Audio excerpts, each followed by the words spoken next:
Okay. Well, hello, everyone.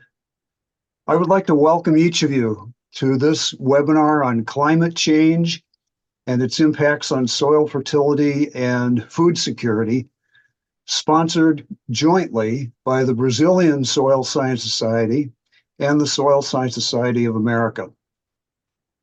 My name is Michael Thompson, and this year I'm the president of the Soil Science Society of America. And joining me is my counterpart and colleague, President Maria Eugenia Escobar, president of the Brazilian Soil Science Society. And I want to say first, I'm particularly grateful that the Brazilian Society of Soil Science is hosting this online webinar. Before we get started with the webinar, I'd like to outline our plan. This is a live webinar. It will be recorded, and we intend to make the recorded version available to others who might not be able to join us today. We have two terrific soil scientists to lead us in thinking about climate change, agroecosystems, and soil health. Each of the speakers will be making presentations for about 25 or 30 minutes, and when both presentations conclude, then we'll have a question and answer period. And we hope you will participate in the webinar by writing your questions into the chat.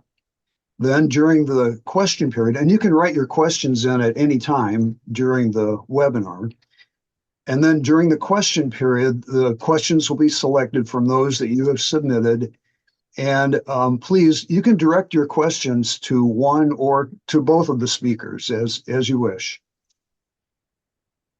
Now, in a minute, I'll turn the microphone over to President Escobar, and she's going to introduce the speakers. But before that, I'd like to take a brief moment to tell you that this collaboration between the two soil science societies is one way that we hope to promote, elevate, and foster new opportunities for our members in both societies.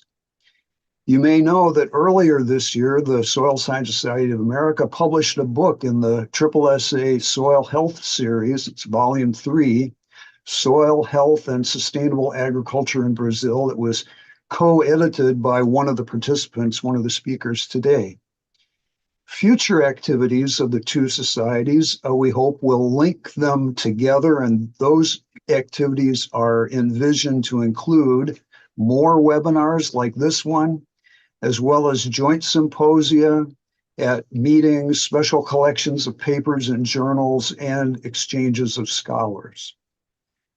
And I want to announce both societies have approved a joint membership category that will be offered to members of our societies so that they can join the other society at a discounted rate. And that will be open to both regular professional members of the society and to student members of the societies.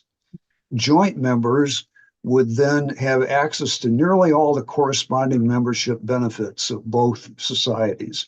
So look for more information to come about how you can become a joint member of the two societies.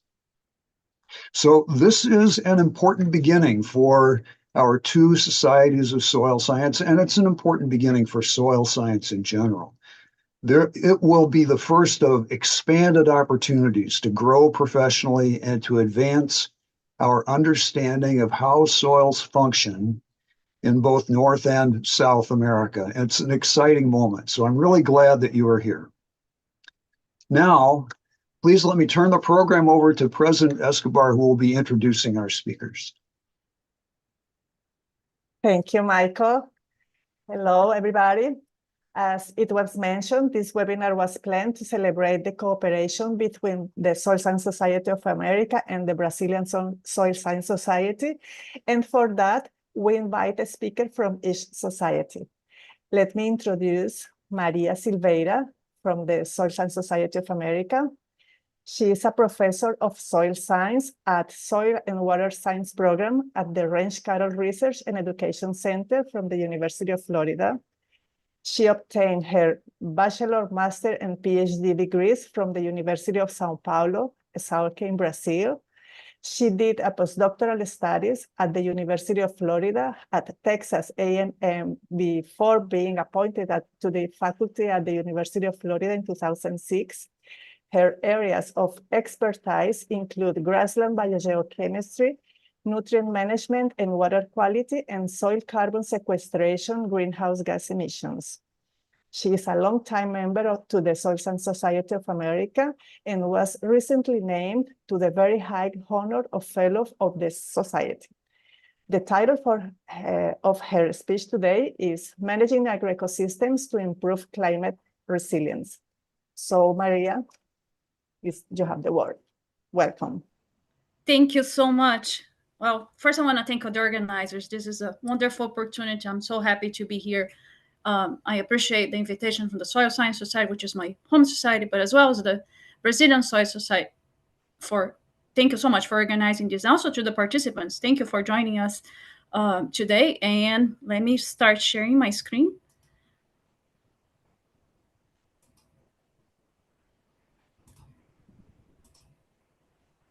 Can you see my screen? Not yet, not yet. Oh, 1 second, try again. How about now? Here we go. Let me change to slide mode. Okay. Okay. Yes, thank you so much again. So I'm going to start my first slide, and I'm going to put my timer because I get very passionate about this topic, and I tend to go over my time. So I'll make sure that I stop at 25 minutes. I think this first slide we all agree, but I want to just very briefly cover this concept of societal impact of agriculture. We all know the importance of agriculture in modern society. I think everybody in the audience probably agrees that agriculture is an important contributor to social and economic growth in many countries, Brazil and US included. And agriculture is not just producing food. It's much more than that. In addition to reducing poverty, agriculture also provides employment and contributes to the development and well-being of rural communities across the globe. And this is particularly true for developing countries. So when you look at the impact of agriculture on different countries, GPD, the gross domestic product, you're going to see that, especially in in developing countries, that GPD represented by agriculture is a significant proportion of the country's economy.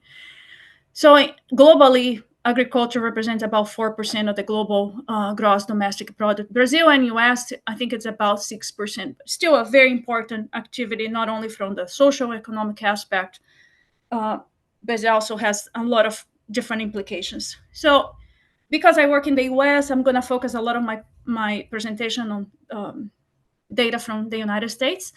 And I want to start with this graphic here. What I'm showing you is this agriculture productivity growth in the US during the past about 70 years. So the data that I'm sharing with you runs from the late 40s to recently 2017.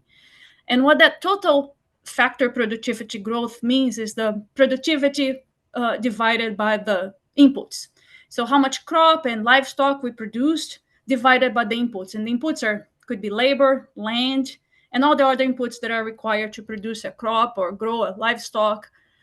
So if you look at this graphic, the blue line represents that total factor productivity.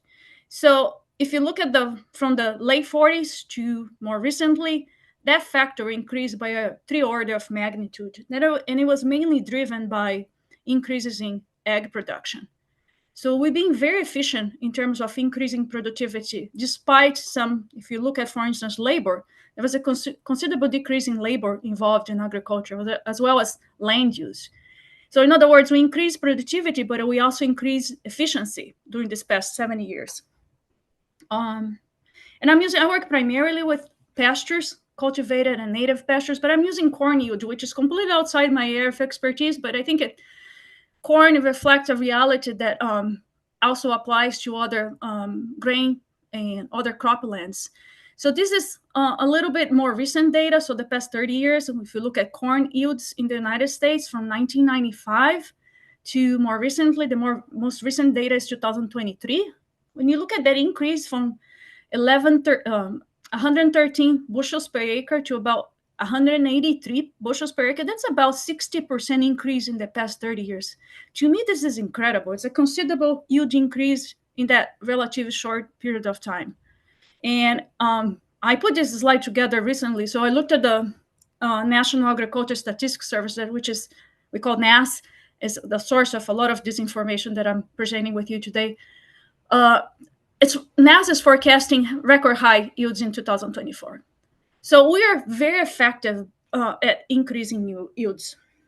Despite, like I said in the previous slide, some reduction in the planted area. So corn has slightly increased, but some other grain crops, the planted area has significantly decreased over time.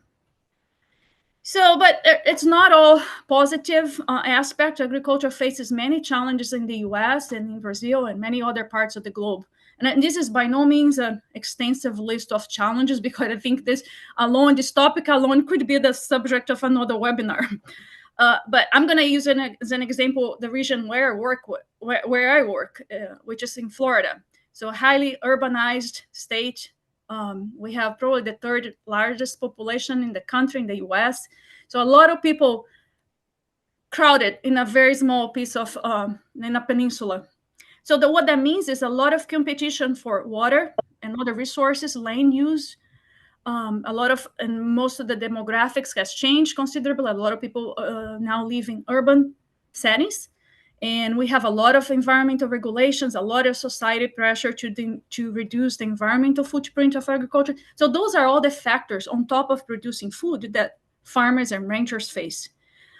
For the sake of this presentation, I'm going to be talking about soils and the climate change, the two last bullet points in this slide, and how those two things are interrelated.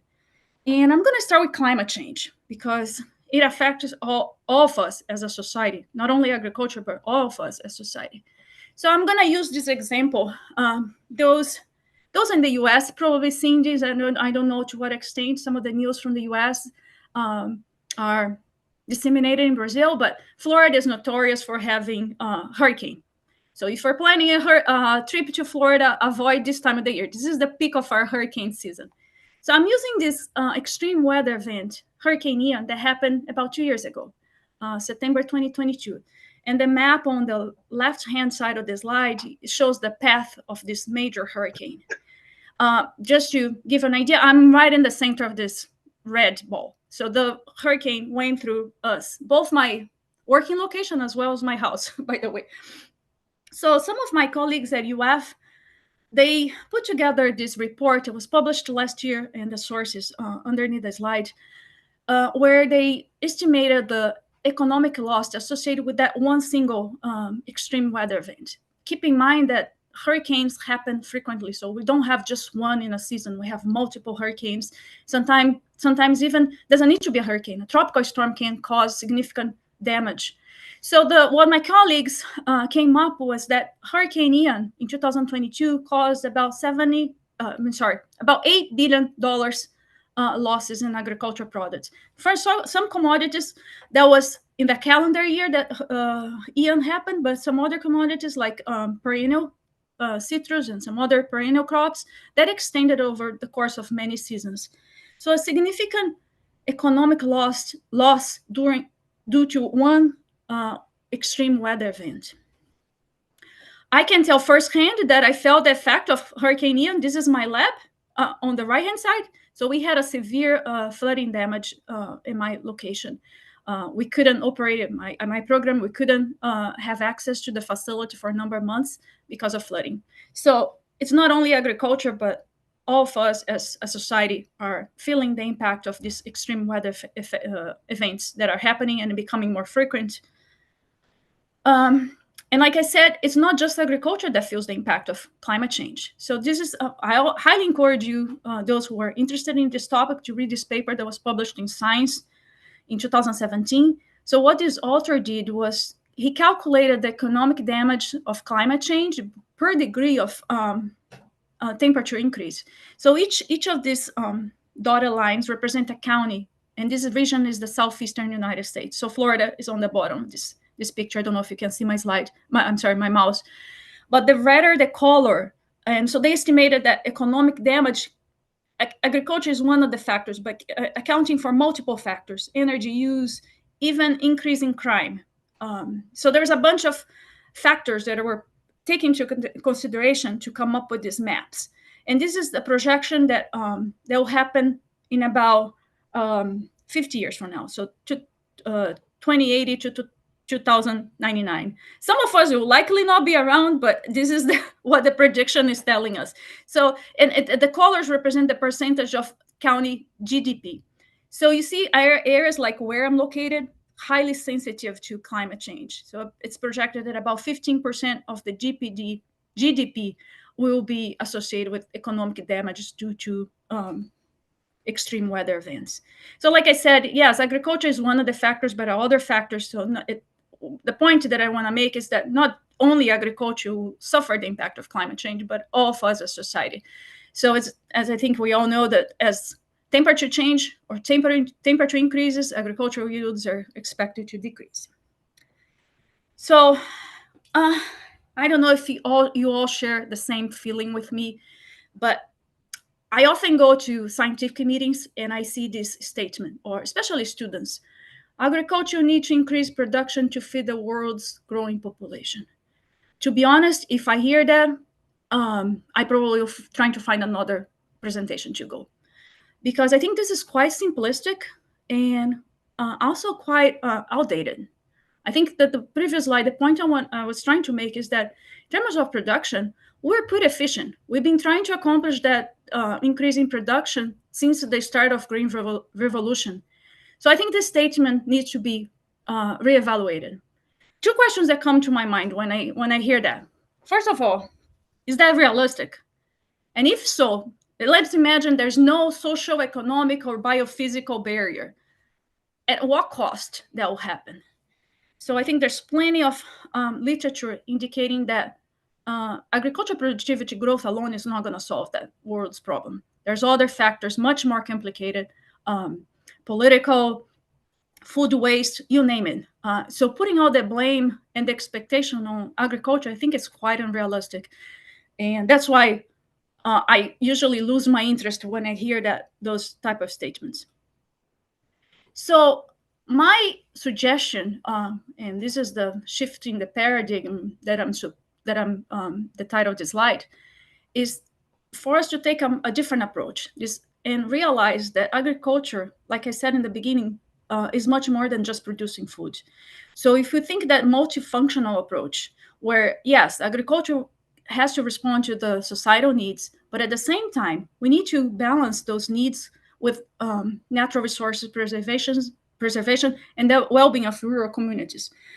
So that means it's this fine balance between production and conservation.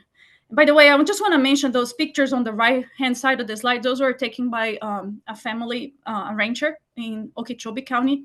The person that took this picture, Christine Griffin, her husband runs this cow-calf operation. As you can see in the picture, those are real pictures from cow-calf ranchers in Florida.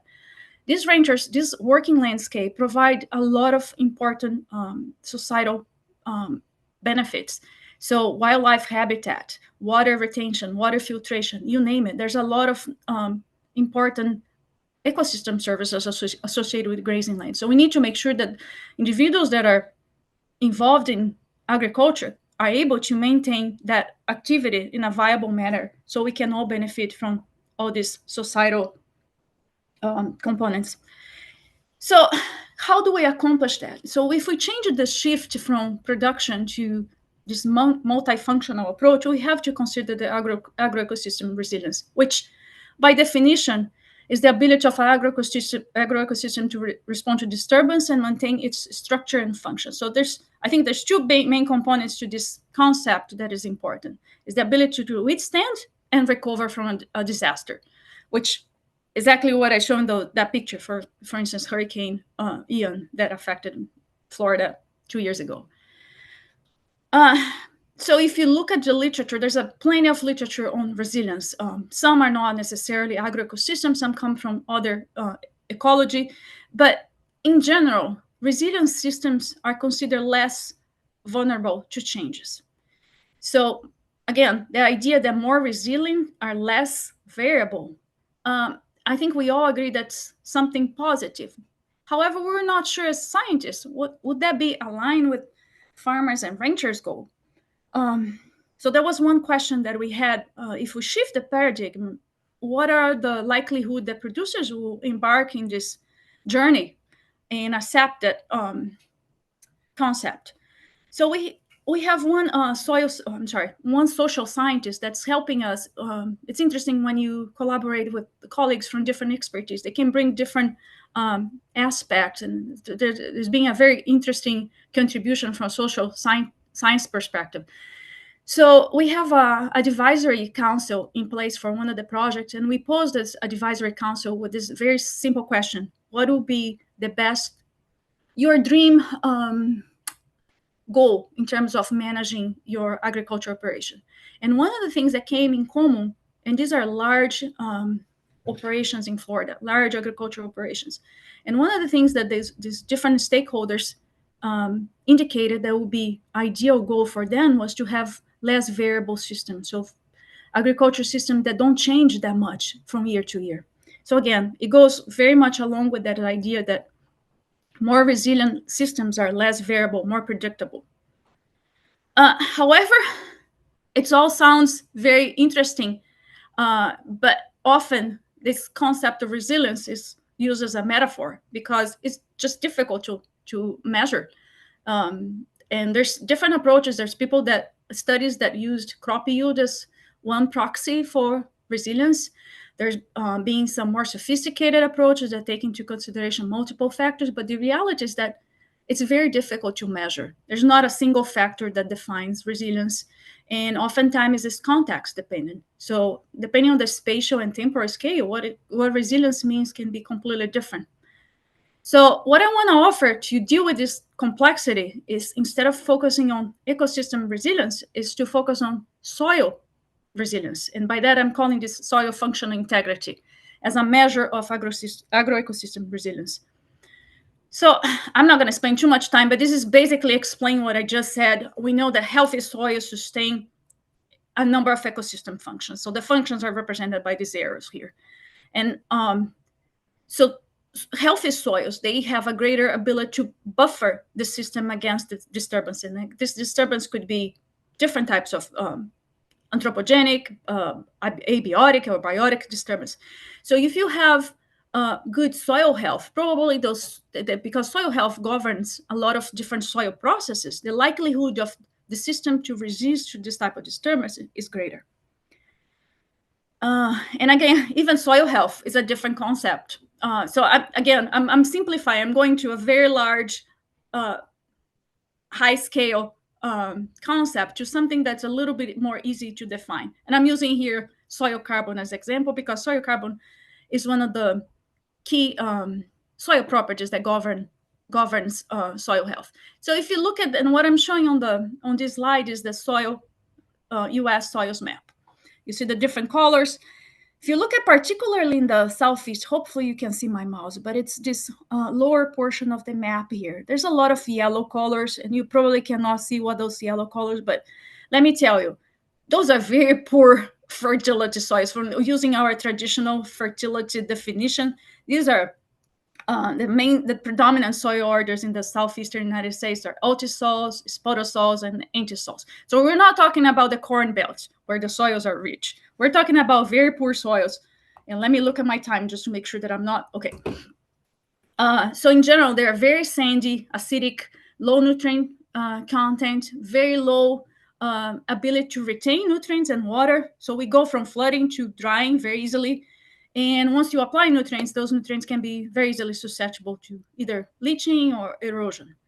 So what that means in terms of increasing soil carbon is that there's some limitations to what extent we can increase soil carbon, because these soils, because of all these characteristics that I just mentioned, especially the texture, offer very little protection against degradation. So on the other hand, the environmental conditions, climatic conditions are very conducive to photosynthetic fixation of carbon. So the plants can fix a lot of carbon through photosynthesis. However, soils also lose a lot of carbon through decomposition. So how we manage that balance? Because when we measure, in reality, when we measure soil carbon, we're measuring this balance between carbon inputs and outputs. So the idea of increasing soil carbon can be challenging in this subtropical region, especially in the subtropical region of the southeastern United States, because of the extremely high decomposition rates. So, and let me tell you, those pictures on the left-hand side are pictures from the state, Florida. Each state in the United States, for those who are not aware, have a state soil. This is the state soil. It's called Mayaca. It's a spotosoil. I find it, as a soil scientist, I have to say something about I find the colors and the different horizons so pretty. But so, as I mentioned, there's some barriers, biophysical, socioeconomic limitations associated with increasing carbon. It's not as easy as we can write in a paper, but however, trying to accomplish that on the ground can be very difficult because of a number of barriers. Looking at a more positive perspective, some of the management practices that are intended to increase carbon can also produce some co-benefits. Co-benefits in terms of crop production, livestock production, but also environmental benefits that can be felt not only at the farmer scale, but also at local and regional levels. So I'm gonna talk a little bit of some of the work that we've been doing in this area. And I work primarily with pastures, cultivated and native pastures. So I decided to go to the Web of Science, which is most of you are aware, and I use these keywords to see what is being done in the past 30 years relative to pasture management and soil carbon accumulation. And I came with about 4,000 entries. And if you break down those entries, about more than 60% of those studies came from US, Brazil, and Australia. And there was a number of management practices that were promoted as being effective at increasing soil carbon. I'm not going to go into the details, but the bottom line is I was particularly interested in the southeastern United States because of those conditions that increasing soil carbon can be very challenging. And I came with this very low number. Out of the 4,000 entries, I only found 30 papers. And I said, well, maybe I didn't do a good job searching the literature. So we decided to spend a little bit more time searching publications related to the southeastern United States. And this is a paper that a group published last year that described what I'm saying, what I'm talking here now. So the different management practices that could potentially increase soil carbon. Sometimes some are promoted as being effective, and the reality is there's not much scientific information to back up. So things that we intuitively think that could be beneficial, for instance, incorporating legume into a grass pasture. Is it really effective? So if we use the scientific literature to justify, unfortunately for this area in the United States, there's not much in the scientific literature. So anyway, I don't want to, my point is that there was a lack of studies. There was only 27 papers, and here's the geographical location of the different studies. A number of papers came from Florida. The good news is I always say something bad and I always say something positive. So the positive aspect was that the majority of the papers demonstrated benefits in adopting some of these management practices in terms of increasing carbon. On average, the increase in carbon was about 1.4 megagrams of carbon per hectare per year. Interestingly, none of the studies demonstrated a negative impact of management on soil carbon. That doesn't imply that doesn't happen, but the studies never evaluated some of the extreme treatments where you can have negative impact on soil carbon. So another example, now I'm switching over to another project because I want to make sure that we finish at 25 minutes. So in this particular study, it is conducted in Florida, and I'm just giving, this is not the whole project, but we're using prescribed fire to manipulate vegetation in native pastures. So this is a native rangeland. You see the picture on the right-hand side. This is how the pasture looked like. The vegetation is dominated by this shrub species, which is a citrus species called saw palmetto. So we use fire to stimulate the growth of native grasses, which is good for livestock. So these areas are grazed by cow-calf pairs during the winter months. And we measure a number of responses before fire, during fire, and after fire. I'm sorry, I'm just going to go back because I forgot to say a very important thing. So we measure ecosystem carbon balance using the eddy covariance technique. We have a couple towers installed in our site, and this is one of them. So this tower is equipped with CO2 and methane sensors. So that means that we can estimate gas fluxes exchange from the soil, plant, animals, and the atmosphere.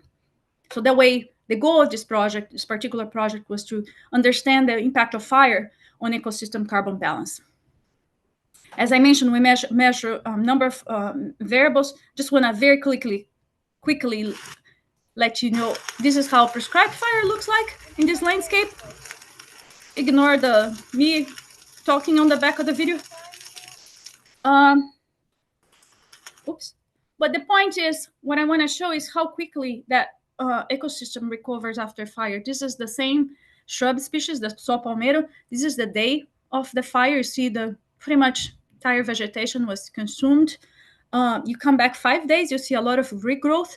18 days later, there's a significant regrowth. I swear, if you keep staring at the plant, you'll probably see the plant growing because it's that quick. Same with the grasses. It's pretty impressive how quickly that ecosystem recovers after this major disturbance. So we published this paper in 2021. I'm sorry, I was losing track of the time. 2021, and we looked at the impact of fire on this ecosystem carbon response. And very briefly here, gross primary production is how much carbon is being sequestered via photosynthesis, ecosystem respirations, how much is being emitted, and that takes, by the way, takes into consideration methane production as well. So it's the balance. So what is important here is this net ecosystem production. So the difference between photosynthesis and respiration. Negative numbers means that the ecosystem acted as a carbon source. So 490 grams of carbon per square meter per year, that is equal to about 4 megagrams of carbon per hectare per year. So significant, this ecosystem is a significant, acted as a significant carbon source, even in the year where fire was imposed. And if you have questions, I'll be happy to explain a little bit more, but so fire is being perceived in many places as something negative, but if it managed in the correct way, it can produce a lot of benefits. And if we look at there's another paper that we published. So if you look at the impact of fire on soil carbon stocks, there was really none. So what I'm showing this table here on the left-hand side is the impact of soil carbon pre-fire and post-fire. There was no statistical difference. But even when we look at the microbial level, so the microbial community and microbial activity, there was no impact of fire on those responses. So as final remarks, I want to conclude this presentation. I think, in my opinion, we need to shift the focus of increasing ag production to a more holistic approach that considers this multifunctionality of agroecosystem. So agriculture is much more than simply producing food. Producing food is an important component, but it doesn't define agriculture as a whole. And reducing variability equals improving resilience. And this will be the key to achieving sustainable agricultural systems as we move into the future. However, we also need to integrate soil health metrics into this broader climate change adaptation discussions and policies. So we need to, as a scientist, we need to link those two concepts and have science to back up. Lastly, we need more long-term coordinated research because some of these responses take years to measure, and we need to have understand those relationships between the soil health indicators and agroecosystem resilience, as well as something that many times that I criticize is some management practices that are widely accepted as being effective. Sometimes we don't know the trade-offs. So it's important to understand the benefits as well as the trade-offs associated with carbon, what I'm calling here soil carbon enhancement practice, but it could be climate smart. There's different names to define those practices. So with that, I'll conclude my presentation. If for any reason you don't have a chance to ask me the question that you were interested, please feel free to send me an email. I'll be happy to answer any questions. Thanks again for the invitation.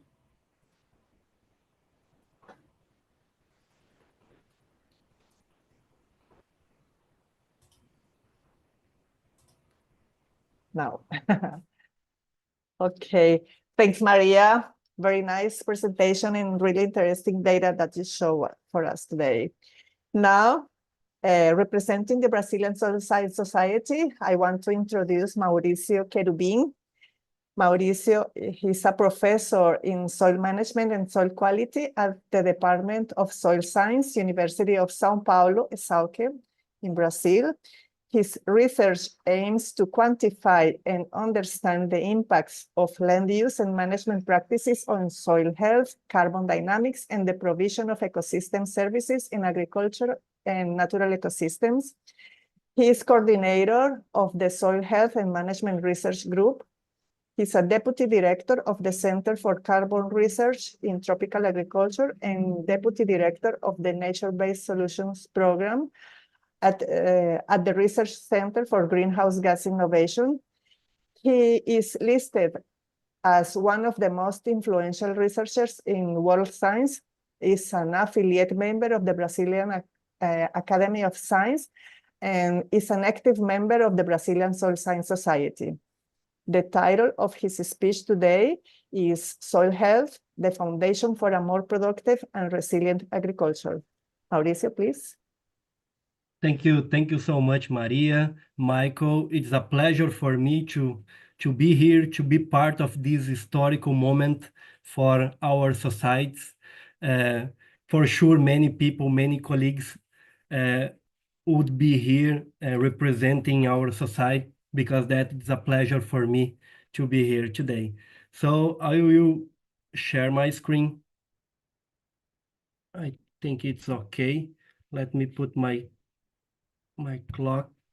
So that's okay, right? Yes. All right. So today my brief talk is about soil health as a foundation for a more productive and resilient tropical agriculture. So my idea here is to be complementary of Professor Maria just said. Was a brilliant presentation. So let me see what I can talk a little bit in addition of her just mentioned. So all of us, we know the problem. The problem is a very complex problem. It's a global problem. It's about climate change. So for solving this problem is a very challenging. We have very large challenging for solving this problem. And in one side, we need to reduce our emissions. It's obligation that we have in the next years. And all the sectors are responsible for that. So the transportation is changing the fuels for biofuels. The electric and the energy sector need to find more renewable and sustainable energy options.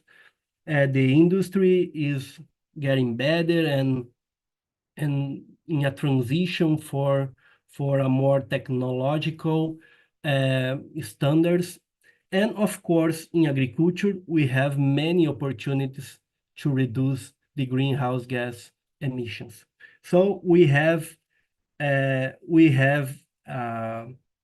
great opportunities to improve soil management and of course the input management to reduce the greenhouse gas emission here. But the problem is not only solved by reducing emissions. We need to remove carbon that we have in excess at the atmosphere. So in that part of this equation, the vegetation and the agriculture and the vegetation in the forestry, in the pasture, or in the cropping systems is very crucial. And the soil is, of course, is the main element of this equation, because the plants have the capacity to do the photosynthesis, to capture CO2, but the soil is the main place to store this carbon that was removed. So the soil is a key element for both to reduce emissions and also to remove CO2 from the atmosphere and of course to store, to sequester for a long term. And in that idea, how increase the yields in tropical agriculture? I know Maria told us it's not the only question that we have, but it's a very important question. in a changing climate or a more challenging climate. So, many terms is appearing in the last couple years. So we can talk about sustainable agriculture, conservation agriculture, regenerative agriculture. Choose your term and let's go.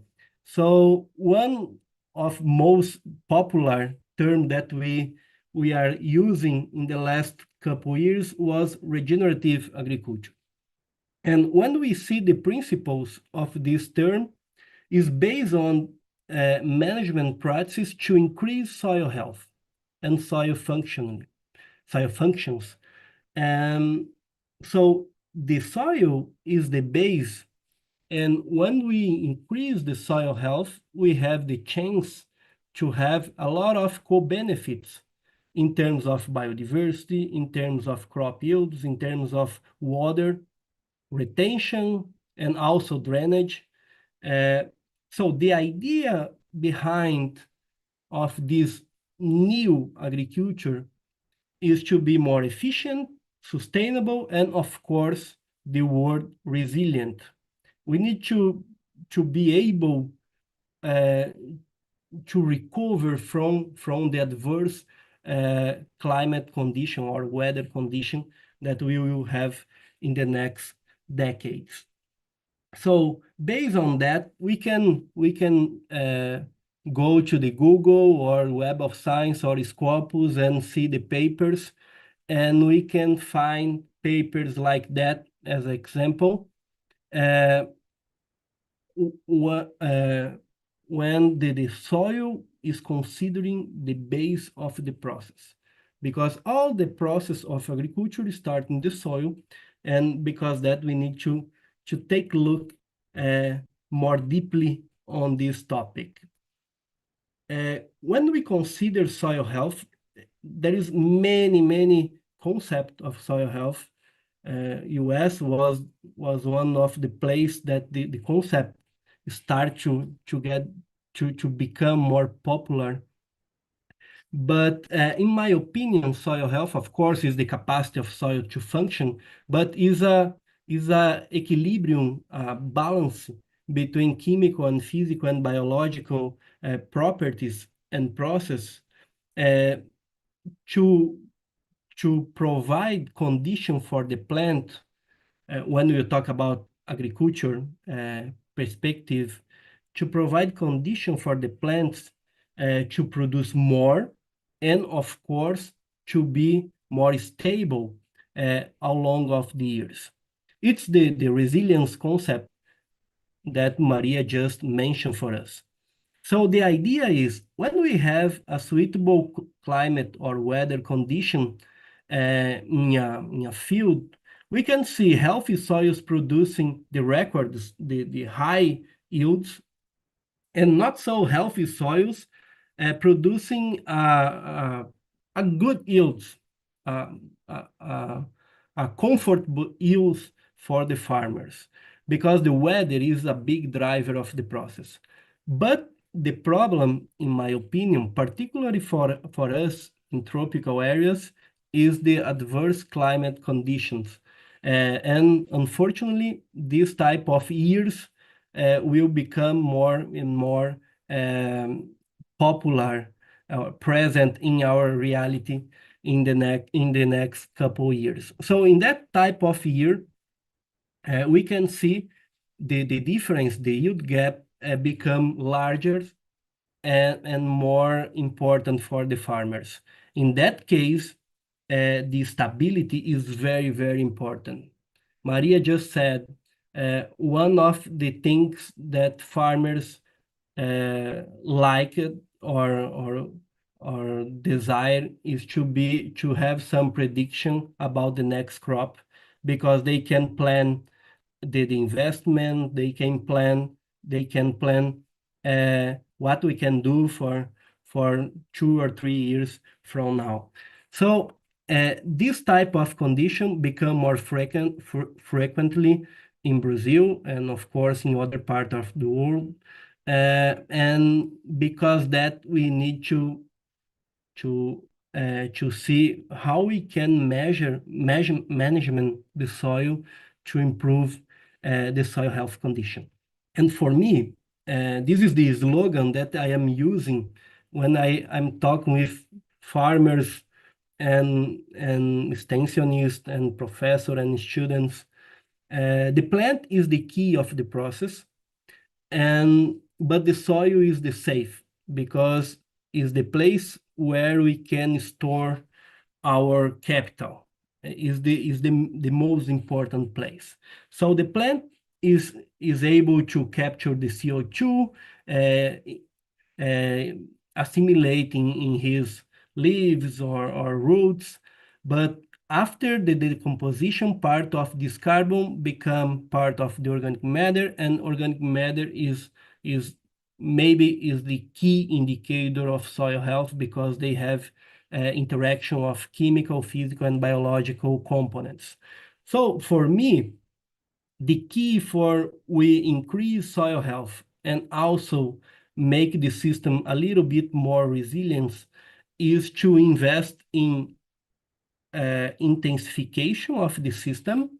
But this type of intensification, in my opinion, need to be associated with diversification. Because we can intensify, just put irrigation, for example.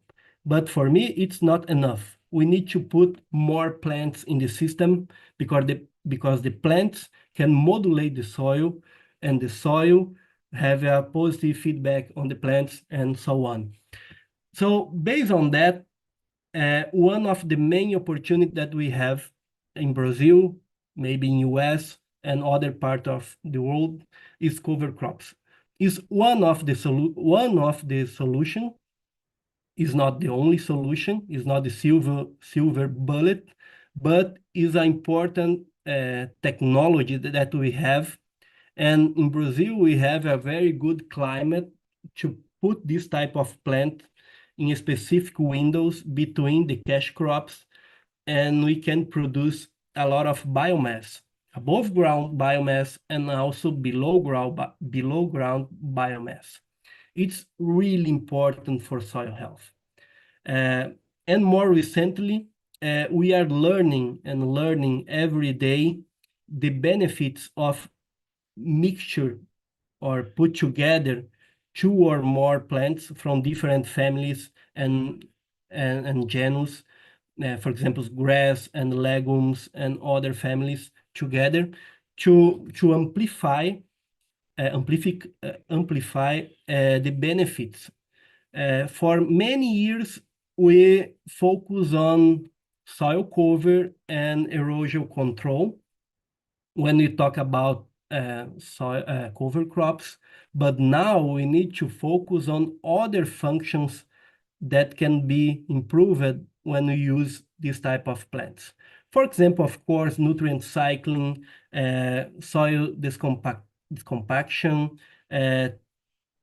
temperature regulation, because we are talking about climate change, water retention, and of course, soil carbon sequestration. So, in my opinion, we have a very large avenue to research, to learn with this type of plants, particularly with this part of that plants, those plants, the below ground part of the plants. And for that, we produce this type of book. It's in Portuguese, it's for farmers, it's for peoples that are running the fields to learn more about this type of plants and to use in their activities day by day. So now, very quickly, I would like to share at least one example that we are working in the field. It's in the center Brazil, in the Brazilian savanna, Cerrado biome, in Goiás state. It's a experiment of my PhD student, Vitória Souza. We are monitoring an experiment with soybean. The main crop is soybean. And in that region, we have a dry season. So it's possible to do 2 two seasons. The main season is soybean, and another is very challenging because the rain starts to stop. And in that case, I would like to show you this very, in my opinion, very didactic results. So it's the red one is soybean falling by a fallow period, and in green is soybean followed by a mix of cover crops, a legume, some hemp, and two grasses, African grass and millet, pear millet. So let's see the numbers. The big numbers are not in bushel, but in bags. Brazilian bags is 60 kilograms. But we can see the difference in kilograms. So look, we have 38, 16, 7, 8, 1.3 bags of difference. And this number is the rain, the precipitation of that specific year. And between parentheses is the percentage of rain that is the percentage of precipitation that occur in that specific year. So in 2018, the precipitation was about 60% of the average of that region. So when we see adverse year, we can see the difference, and so on. So this is the second worst year. The difference was very, very important, and so on. The year was not so bad, and the difference become smaller. And this is almost the same, and the difference is almost the same. And look that 2021, the rain was above of the average, and the difference disappeared. So this is about resilience. What's the conclusion of this experiment? In 5 harvests, in 5 years, the farmers was able to get one more harvest, about 70 bags or 4.2 tons of grains. So it's very important to convince the farmers to improve the management. And how about the resilience? This is one of metrics that Maria mentioned. I use the coefficient of variation between the years, among the years, and we can see the mix treatment is about 12, and the fallow treatment is about 22. So it's almost a double.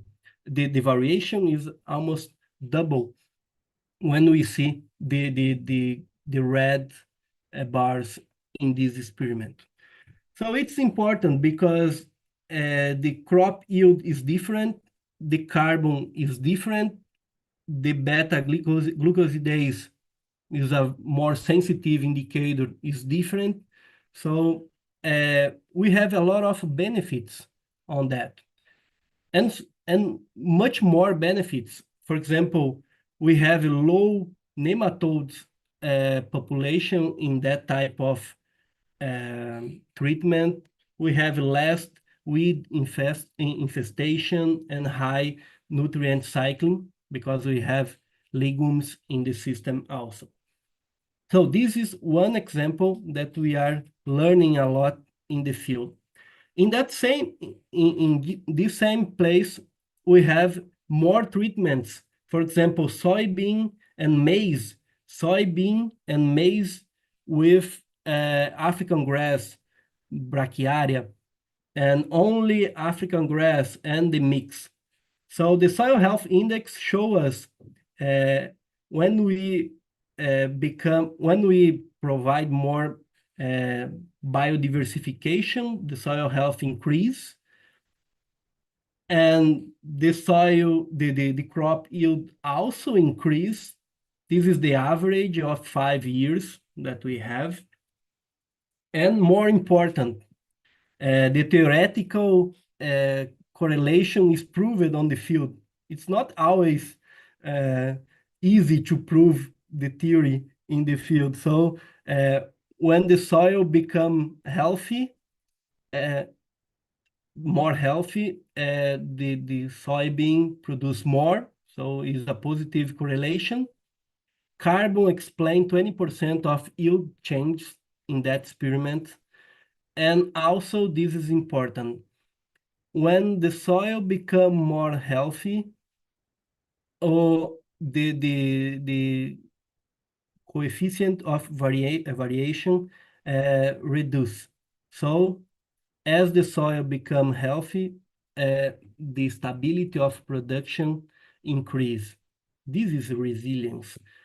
And of course, it's proved when the grain yield increase, the variation also decrease. So the best treatments, this one become more stable along of the year.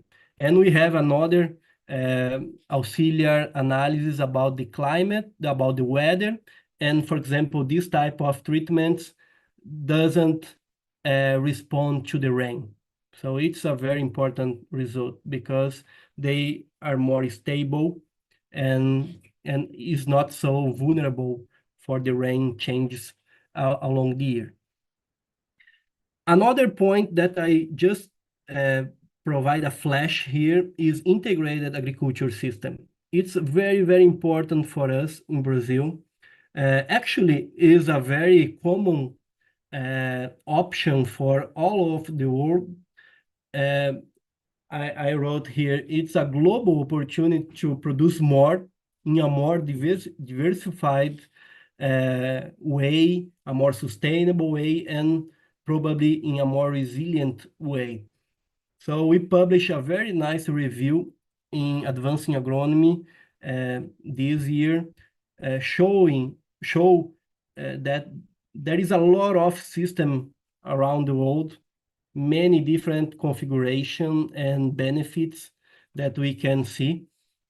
And in Brazil, particularly, we are leader in this type of technology.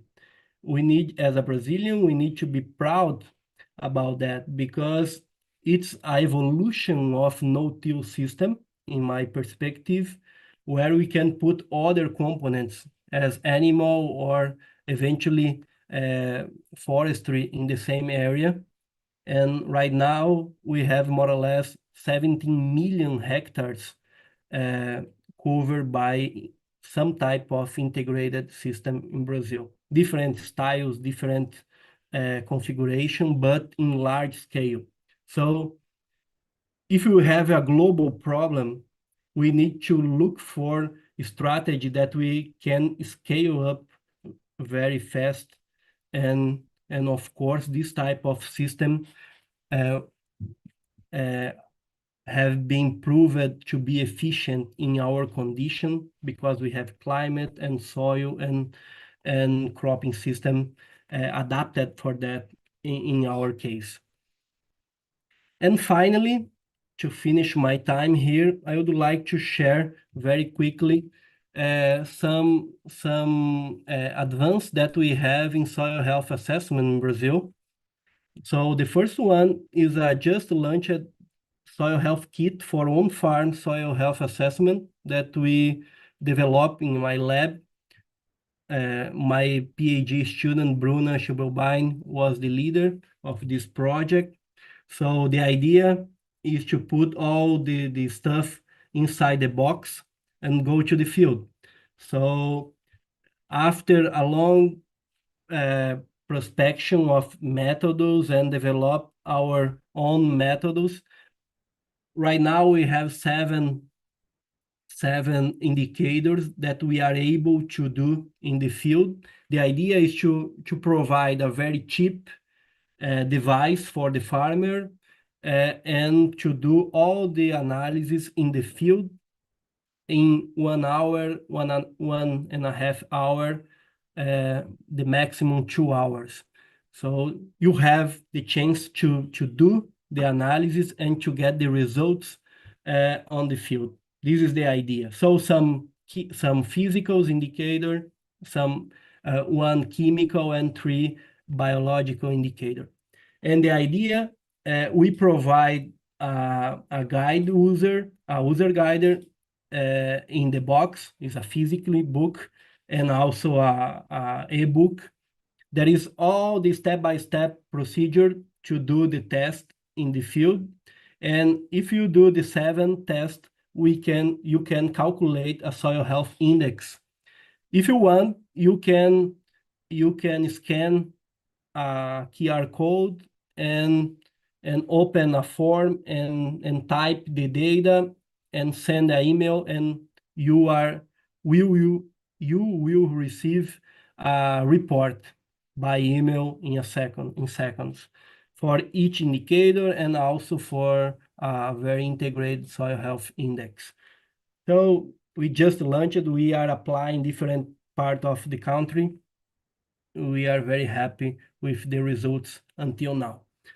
Other very important initiative that we have in Brazil is leading by Embrapa, especially by Dr. Ieda Mendes, a very nice colleague. The name is Soil Bioanalysis, Soil Bio.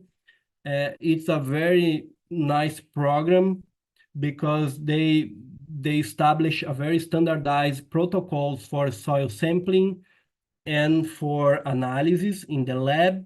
They create the concept of FertBio concept, including 2 enzymes in the routine chemical analysis, beta-glucosidase, and also aryl sulfatase.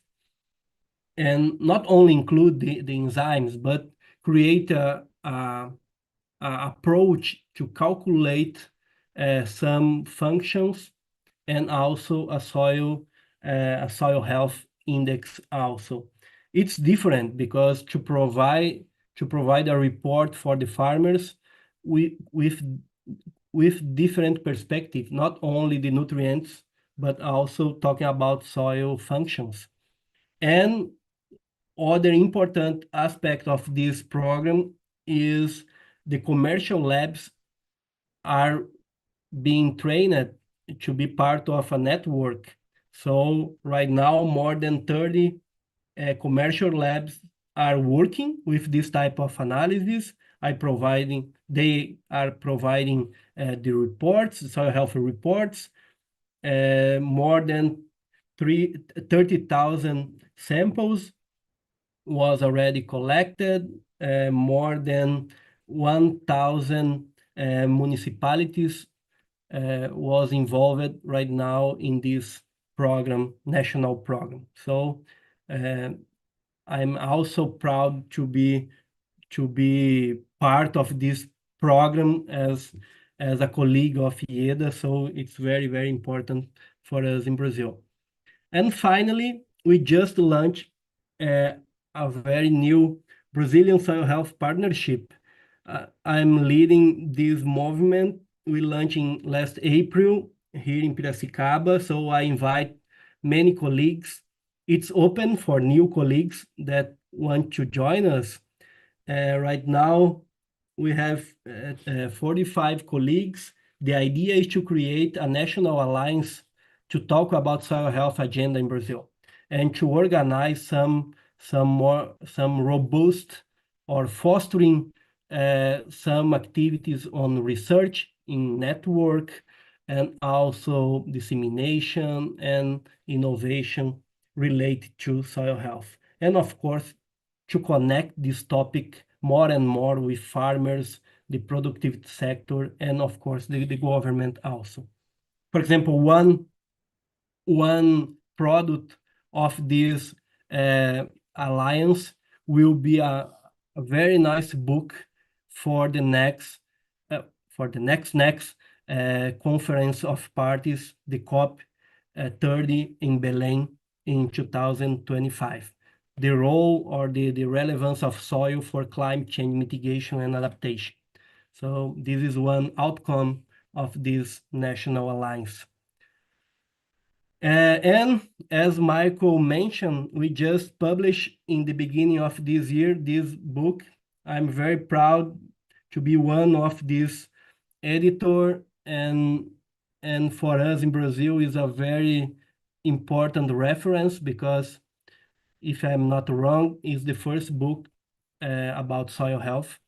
We involve many colleagues from different parts of the country, many institutions, federal, state universities, and we put all together in 12 chapters where we tell for the world the Brazilian history about soil health evolution in different types of production systems. For example, in pasturing, in agriculture, in integrated system, in coffee, in sugarcane, in all the main system that we have in Brazil. So it's a very nice advance that we have in terms of bibliography for soil health in Brazil. And I would like to express my thank you for the American Society for the invitation, and for the soil health series as a whole. So to finish, I'm very optimistic, always, as always in my work. So we have many challenges to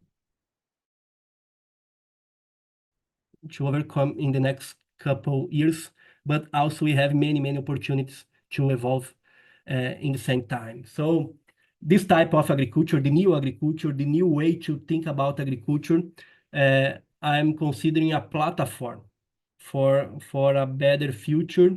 I'm calling it's a green evolution, not a green revolution, a green evolution that we can have, particularly in tropical areas as Brazil. And soil health is the engine of this system, and healthy soils provide opportunity to higher crop yields, more money for the farmers, and farmers with more money, they are very clever guys, so they will invest in the soil to be to improve the management and continue this type of cycle. So we must to enter in this virtuous cycle. This is the future for us. And today the farmers get money from the yield, but in the near future, I have sure the revenues will be more diversified. Some mechanism of carbon, biodiversity, water, carbon footprint, and so on, certification, and so on. So this agenda is just in the beginning. In my opinion, we have many opportunities for the next couple of years, and the soil is in the center of this important agenda. So thank you so much for the invitation. I'm finished for now.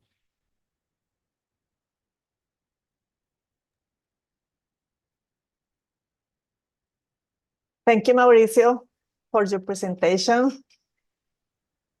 Very nice talks that we have this afternoon.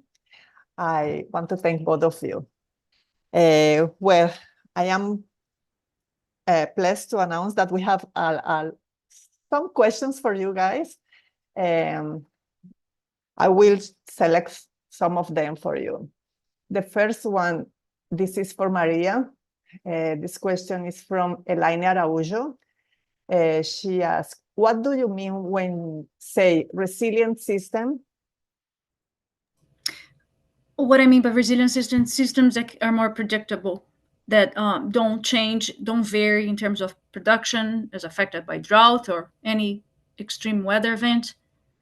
I didn't present today, but for instance, when you compare cultivated pastures with native pastures are more resilient from the perspective of keeping the same yield under different environmental conditions. So that's what I mean, less variability.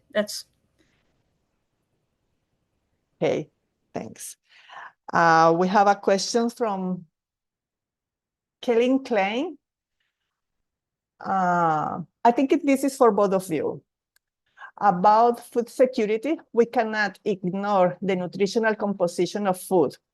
With soils depleted in micronutrients, would biofortification be the way to avoid hidden hunger and help crop production? Yes, I agree.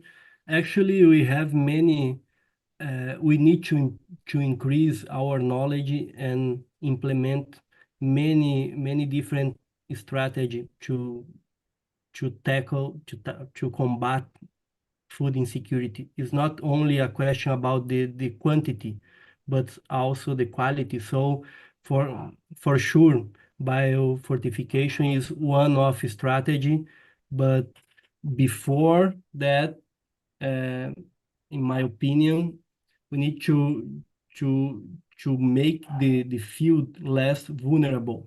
We need to produce and to produce better. So of course, it's part of the solution, but it's not only the solution. Maria, do you want to complement? No, I think that I agree with Mauricio. The only thing I will add is that not only the quality, but also we have to take into consideration the diet change. So there's, as populations become, they go up in the economic scale, excuse me, they demand more animal products. So that's another issue that we have to consider. So the animal product, as income increases, there's more demand for animal products. So it also needs to be taken into consideration. Okay, thanks. This is from Professor Marco Gervasio Pereira here in Brazil. He says, in Brazil, agriculture is moving forward areas that present great environmental fragility, especially textural fragility. How to deal with this situation? Thank you, Professor Marcos. Marcos is one of the best professors that we have in Brazil. So Yes. maybe he can answer us, can help us to answer this question. But Professor, you are completely right. Actually, I had in my presentation some example about Tocantins, for example, is in a newest Brazilian agriculture frontier, but because of the time I removed this slide.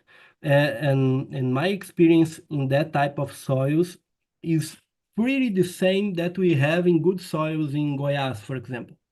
When we add more plants and more biomass, we have a positive relationship with soil carbon, of course, and soil carbon has had a positive relationship of soil health. It's good. And in our experiment, we have a 10 years experiment there. We get more or less 25% more yield in the treatments that we put one perennial forage or perennial grass in the system after the soybean. For example, the Brachiaria or Panicum species. Guinea, help me in English, is palisade grass and Guinea grass, I guess. It's incredible, the results. It's incredible. So is one part of the solution is to add more plants in the system and to create a better environment for the cash crop, in that case, soybean or corn or cotton. Anyway, in my opinion, this is one of the options. And finally, in Brazil, the bio inputs market is increasing a lot in the last couple years. So we have many opportunities to put together different strategy, plant and microorganisms to do a better job in the field. So a synergic effect. So we need to learn a little bit more about that, but it's part of the possibilities for the future. Okay. This question is to Maria. I think it's from Igor Rodriguez here from Visosa. How can we improve the soil's ability to accumulate organic matter in soils as sandy as those in Florida? I like this one because here in the northeast of Brazil, we have sandy soils as well. So it's really relevant, important for me too. Very interesting question. Thank you. And then let me just clarify what I mean by sandy, because I never experienced sandy soils until I came to Florida. I'm not talking about 15% clay. I'm talking about less than 1% clay. So it's beachy sand. Wow. So yeah, even having a training in soil science, I wasn't exposed to that type of sandy soils until I came to Florida. So extremely sand, not the sand that most of you likely consider sandy. So in that case, but I think that some of the concepts are very similar to what Mauricio described for row crops, even though I don't work with row crops. But you have to have more carbon inputs. So selection of species that produce more. When I have an extension component, I have an extension responsibility. So I work directly with farmers. When they ask me how to increase soil carbon, realistically, there's not an even with the emerging carbon credits in the US, it doesn't pay off. So unless the adoption of that practice brings some financial benefits in terms of the forage or the livestock production, that message won't go that far.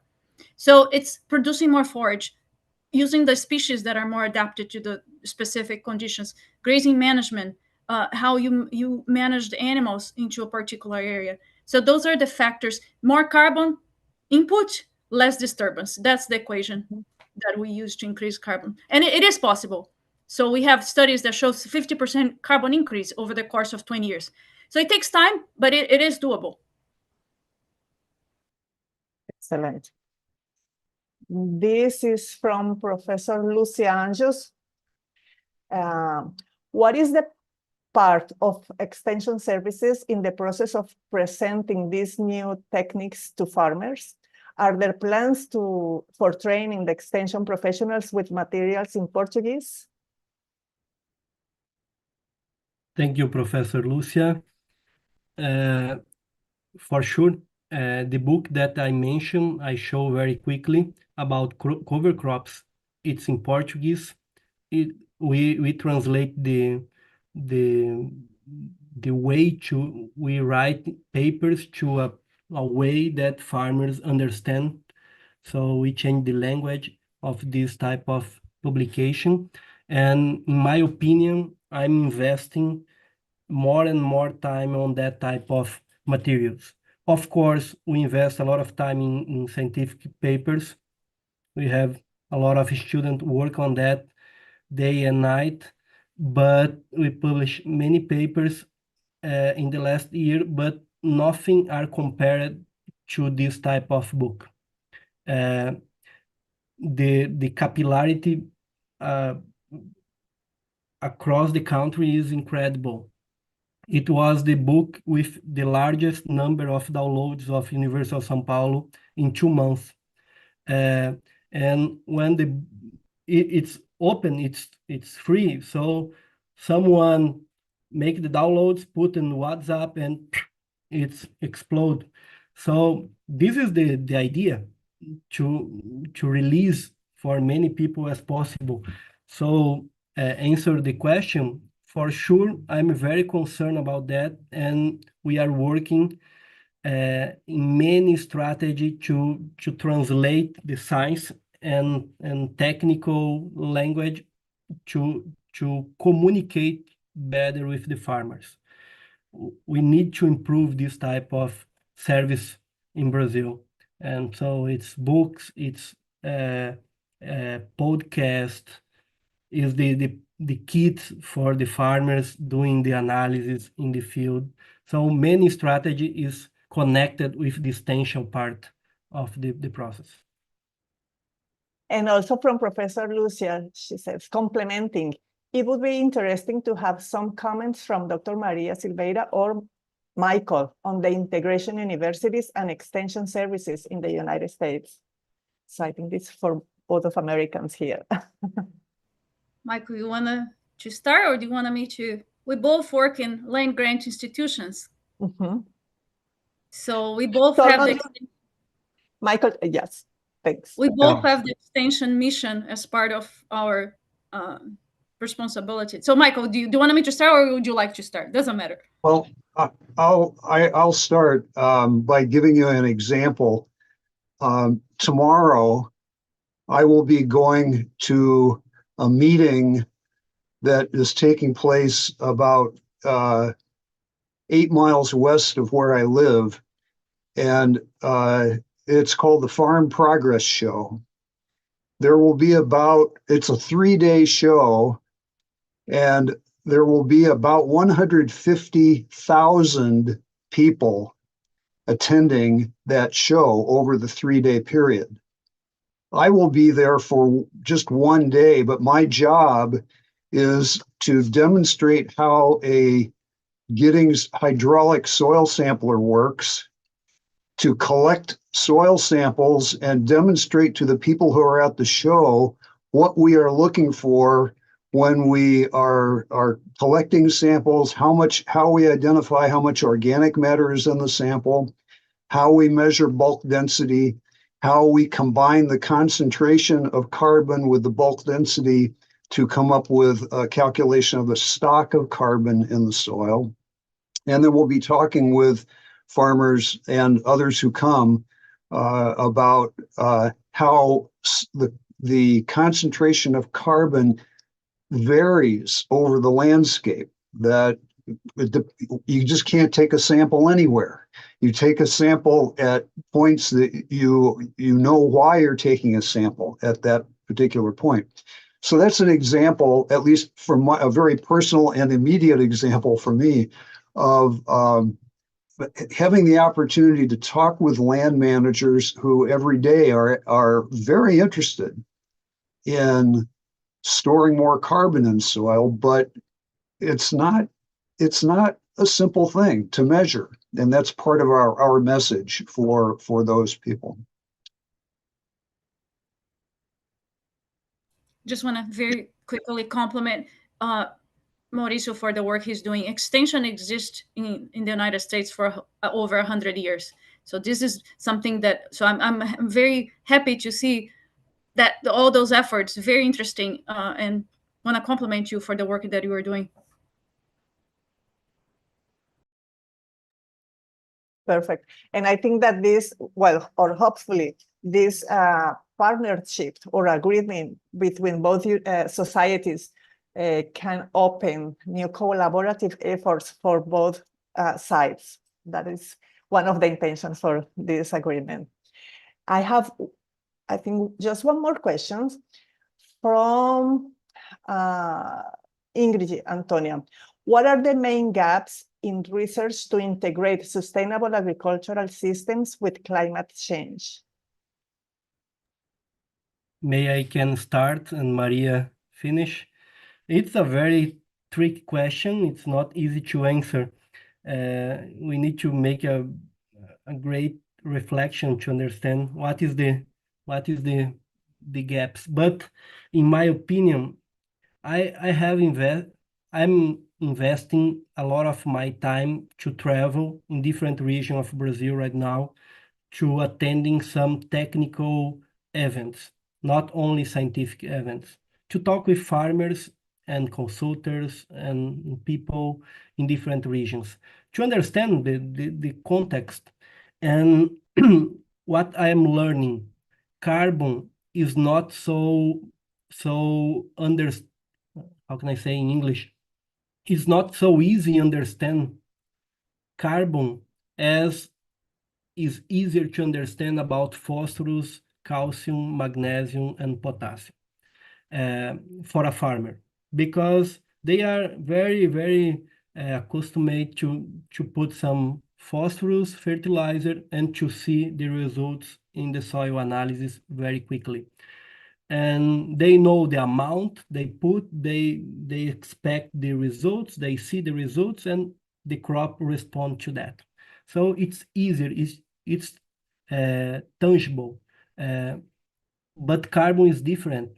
We need to have a good imagination to see a carbon in the air the plant capture, the plant storage, and some microorganisms transform that, and parts stay on the soil in a very complex compound. Someone is more stable, someone is less stable. So it's different.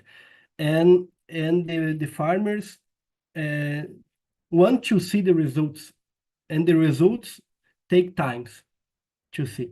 And so this is complex. My main message is that, we need to plan, to have some patience to see the results, because it's not a photo, it's a movie. We need to see the process increasing and increasing along the year. But it's crucial to stay in the activity for the next couple of years. So this is the message that I'm thinking, I trying to pass in this type of events. And finally, my point to boost this type of initiative in Brazil or in other place, we need to find the mechanism to, in our case, to provide some benefits, financial benefits for the farmers. In US, you are a little bit in front of us. You have more initiative to pay for the farmers, for they use some cover crops or some regenerative practices. But in Brazil, we are just starting. We have good initiative from private sector, but we need to move on that. And good farmers want to receive something to become more and more good farmers. So this is a very challenging question, but yes, I'm stopped now. Please, Maria, complement with your opinion about that. I agree with you, Mauricio. I think that because I understand the question is research related, I would say from the academia standpoint, is just lack of long-term coordinated research. One researcher can do so much, a group of researchers can do exponentially more. So I'm fortunate that I'm part of a network of 18 sites. So it's part of the USDA, Department of Agriculture. It's called Long-Term Agroecosystem Research Network. We love acronyms in the United States. So LTAR, that's how we call. So the goal is exactly what you're saying, is increasing production. So there's other networks in place in the United States. This one is relatively new because it's only 10 years. So the sites compare they have common metrics across croplands and grazing lands, but the goal is highly focused on ag production and climate change resilience. So without that, as a single scientist, we can do so much. I think we need to partner. And I was very happy to see that slide, the last slide that Mauricio shared. He's trying to accomplish something similar in Brazil. So to me, it's that lack of coordinated research. We're not competing, we're partnering, and also involve land stakeholders in the co-development of research. Because if you want this technology to be adopted, the farmers need to be part of that discussion. They need to be co-developing the research and also express what their research needs are. So that's my opinion.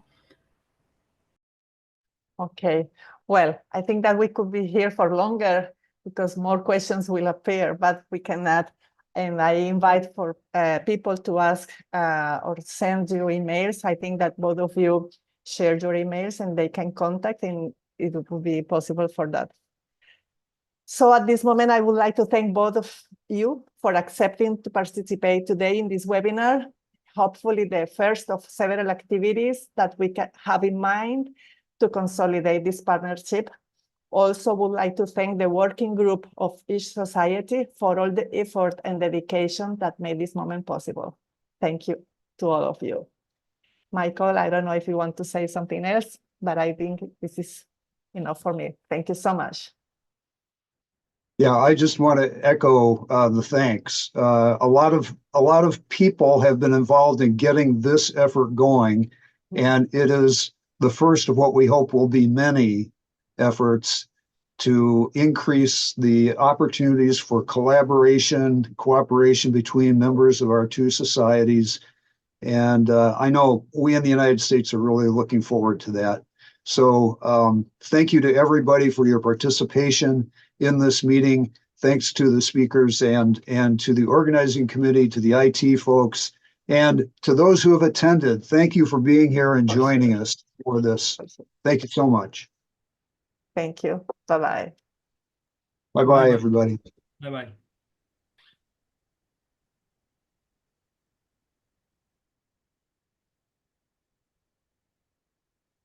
Okay, I finished the transmission.